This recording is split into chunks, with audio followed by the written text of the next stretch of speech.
ఏది పడటం లేదో దానికి దూరంగా ఉండాలి. సో మందులు వాడుతూ ఉంటే కొన్ని సంవత్సరాల తర్వాత ఇలాగే నిలబడి వాళ్ళ హైట్ ఆగిపోదు, చదువులకు ఇబ్బంది ఉండదు, ఆటపాటలకు ఇబ్బంది ఉండదు, ఎన్ని సంవత్సరాలు వాడినా ఉండదు. జనరల్గా కొన్నంత సంవత్సరాల తర్వాత 3 ఏళ్ళు 4 ఏళ్ళు 5 ఏళ్ళు వాడిన తర్వాత చాలామందికి తగ్గిపోద్ది. అంటే 100కి 90 మందికి తగ్గొచ్చు. ఏజ్ పెరుగుతూ ఉంటే ఎప్పుడు జబ్బుద్దని చెప్పలేము. అంటే జనరల్గా ఇది టీనేజ్ దాటే వరకు, అంటే చాలామంది పిల్లలకు 3వ సంవత్సరం మొదలైంది.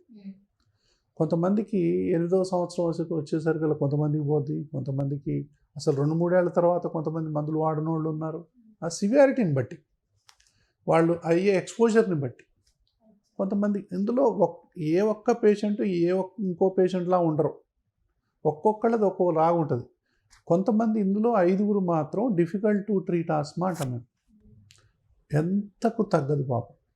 సో వస్తూనే ఉంటారు. వాళ్ళ గ్రోత్ ఆగిపోతుంది, కళ్ళు దురదలు ఉంటాయి, చర్మం దురదలు ఉంటాయి, వాళ్ళకు ఇట్లా బక్కగా ఉంటారు, హైట్ తక్కువ ఉంటారు, కొంచెం నడిస్తే ఆయాసం, మెట్లెక్కితే ఆయాసం, తగ్గి వాంతి చేస్తుంటారు, ఏ పొగ పడదు, ఏ వాసన పడదు, ఏ ప్రయాణాలు పడవు వాళ్ళకి.